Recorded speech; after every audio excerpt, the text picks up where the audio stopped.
ChatGPT, l'autre remplacement? Écrit par Johan. Personne ne sait ce qui va se produire avec ChatGPT, mais tous ceux qui l'utilisent sentent bien qu'il se passe quelque chose.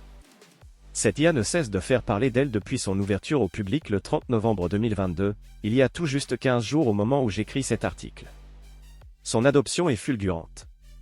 Moi-même, j'ai compris après 15 minutes d'utilisation qu'elle allait désormais faire partie de ma vie et que demander à Google était devenu archaïque. Je ne pensais pas voir une technologie pareille avant 2030 ou 40.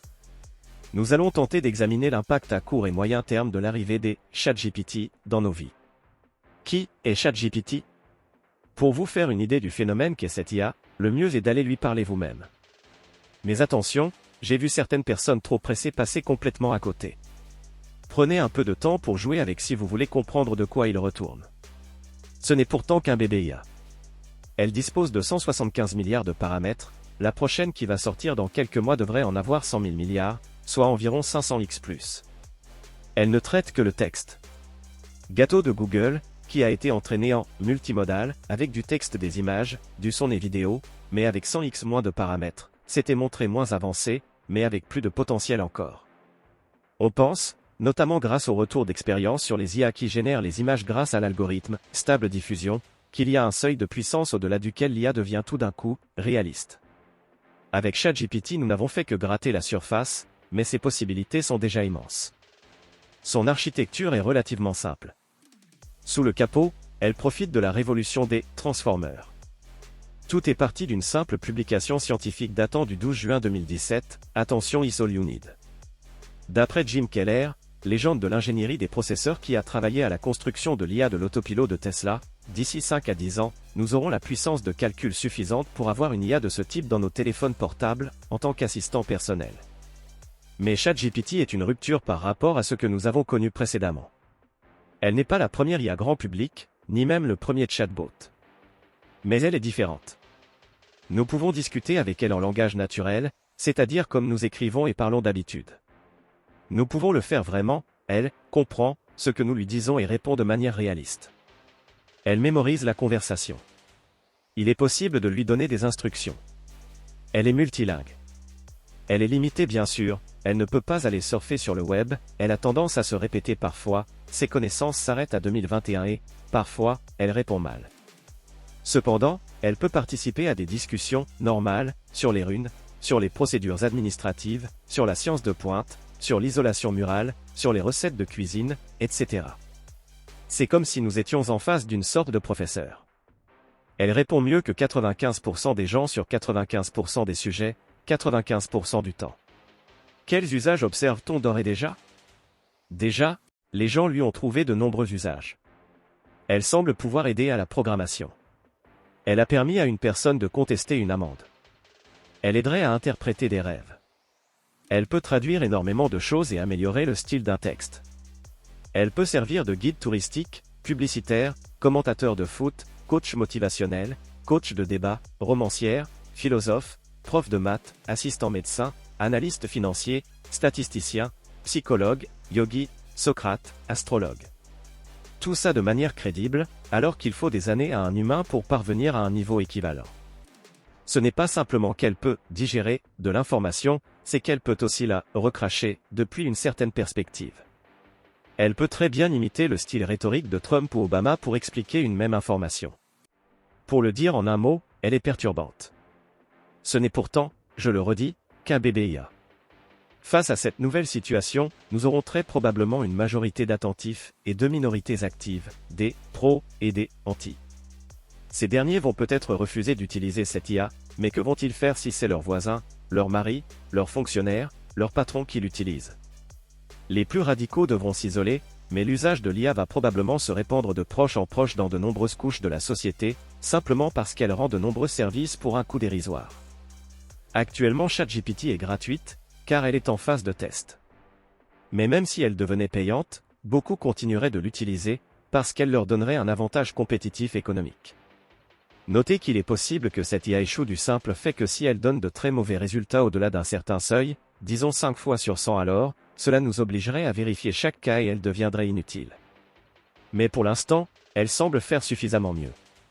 Les vraies différences vont se faire parmi le nombre croissant de ses utilisateurs.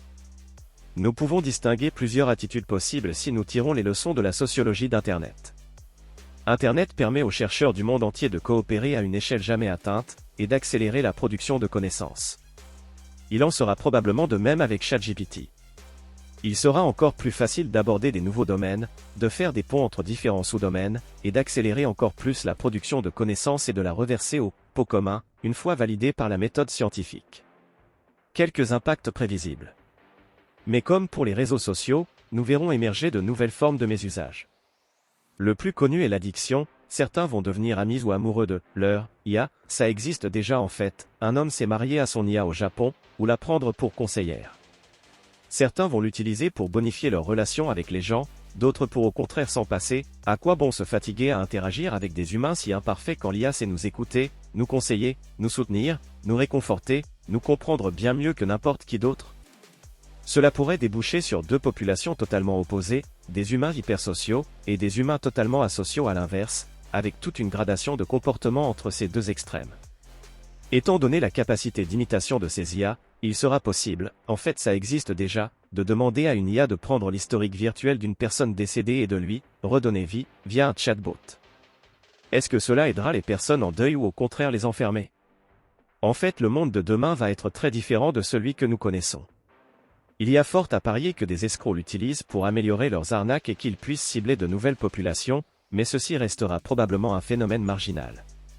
Peut-être même qu'il sera possible de brider efficacement les IA, ChatGPT est déjà bridé, mais les gens ont déjà trouvé comment contourner toutes ces limites, pour protéger les gens.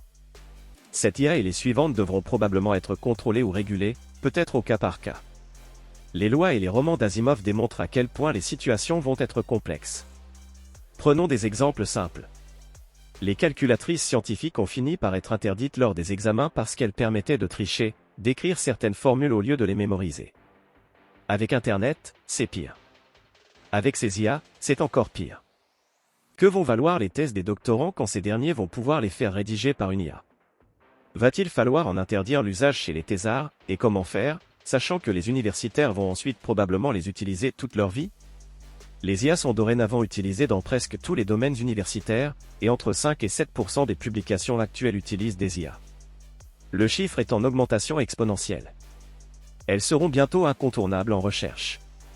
Que dire de l'éducation à l'école? Qui va confier ses enfants à des enseignants humains alors que l'IA fera très certainement beaucoup mieux qu'eux? Même à compétence égale, l'IA permettra un enseignement individualisé. Il est probable que le professeur finisse par avoir un rôle de supervision et peut-être de motivation, mais il devrait pouvoir s'occuper de beaucoup plus d'élèves qu'auparavant. La formation continue par exemple devrait être fortement impactée. À quoi bon faire appel à des formations très onéreuses pour, par exemple, apprendre à programmer, quand une IA vous délivre un cours tout aussi bon ou même peut programmer à votre place? Mais peut-être qu'à l'inverse certains formateurs précurseurs vont s'approprier les IA pour créer des cursus innovants. Les diplômes et certifications forment une barrière qui protégera probablement un temps certains corps de métier. Mais combien de temps au juste? Vont-elles nous remplacer? Nous voyons déjà que les IA similaires à ChatGPT commencent à être utilisées pour des postes de direction, chef d'entreprise, partis politiques, finances, justice, etc. La tendance va probablement se généraliser ou du moins s'amplifier. Même si elles sont imparfaites, les IA seront probablement meilleures que nous dans de plus en plus de domaines parce qu'elles n'ont pas les mêmes biais que nous. Il semble à peu près acquis que dans certains domaines les IA vont simplement remplacer les humains. Voudriez-vous par exemple être jugé par un humain ou une IA? Certains préféreront l'humain, mais d'autres non, sachant que cette dernière ne sera pas plus sévère dans son jugement parce qu'il est 11 heures et qu'elle commence à avoir faim. Elle sera vraiment impartiale. En plus, ces IA vont permettre de désengorger un système devenu trop procédurier qui ne permet pas de traiter les affaires dans un temps raisonnable. Les avocats qui réclament plus de moyens pour la justice devraient se méfier de ce qu'ils souhaitent. Pour une personne qui doit faire face à la justice, patienter des années, stresser des années, avant qu'un verdict ne soit rendu ne sera plus acceptable. Surtout si c'est un jugement de meilleure qualité rendu en une fraction du temps et du coût. Les IA vont pouvoir étudier les dossiers en quelques secondes au lieu que cela ne demande des semaines. Peut-être que nous aboutirons à des systèmes hybrides avec une IA procureur, une IA avocate qui résumeront le dossier pour un jury d'humains qui prendra la décision finale, parce que nous voudrons toujours que ce soit des humains qui jugent des humains. Selon les cas, Nous aurons donc des IA purs, des systèmes humains purs, et tout un tas de systèmes plus ou moins hybrides. Par exemple, les correcteurs orthographiques et grammaticaux tels que Language Tool sont un bel exemple d'hybridation réussie, ils corrigent vos fautes, mais n'écrivent pas à votre place.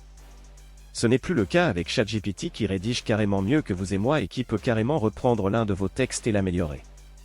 En conséquence, nous devrions observer l'augmentation rapide du volume de données produites par les IA, de manière autonome, pour résumer un article déjà existant par exemple, ou de manière hybride, piloté par un humain. Il semblerait que 42% du trafic Internet soit déjà produit par des bots. Deux questions se posent alors. La première est-ce que les humains vont encore servir à quelque chose, du moins sur Internet? Il semble que oui, a priori. Même si notre place relative pourrait diminuer, nous restons les producteurs, premiers, de contenu. Une IA ne va pas être sur le terrain pour rédiger un article de journal. Une IA ne va pas non plus rédiger une publication scientifique seule. Elle peut nous informer les connaissances actuelles, pas en créer de nouvelles. De plus, les IA ne peuvent pas faire de la politique à notre place. Tout comme la science, elles peuvent être descriptives, mais pas prescriptives. Peut-être que les humains se replieront sur Twitter pour liker, diffuser, voter sur l'information globale qui sera digérée, filtrée par les IA. Dans tous les cas, nous conserverons notre rôle de prescripteur de sens. Nous continuerons d'exprimer nos opinions. Peut-être que les IA serviront de fact-checker. Mais si elles peuvent trancher des débats sur des statistiques, par exemple, les chiffres réels du chômage ou de l'immigration, elles ne pourront jamais nous dire si tel ou tel taux est trop haut ou pas assez. La deuxième question est, les IA actuelles apprennent sur une partie d'Internet sur du contenu produit par des humains. Mais si demain la majorité du contenu est lui-même produit par des IA, que va-t-il se passer au juste? Comme je l'ai dit, une partie du contenu du net sera probablement toujours purement humain, mais comment les IA vont-elles faire la différence? Et même si elles le font, ce contenu alternatif sera par définition hors champ. Les IA vont-elles finir par boucler sur elles-mêmes? Que vaudront les réponses des futures IA dans ce cas? Je n'ai pas les réponses à ces questions. Mais ChatGPT nous annonce le début d'une ère nouvelle où beaucoup de ce qui nous est familier risque de changer radicalement. PS, ChatGPT aurait l'équivalent de 82 QI selon l'excellente vidéo de MRFI sur les limitations de cette IA. PPS, ChatGPT vient d'être adapté en assistant de rédaction d'email. Dans quelle mesure nos discussions vont-elles se faire par IA interposée dorénavant? Cet audio vous a plu? Abonnez-vous à notre chaîne afin de recevoir tout notre contenu et soutenez-nous sur Tipeee, le lien est dans la description.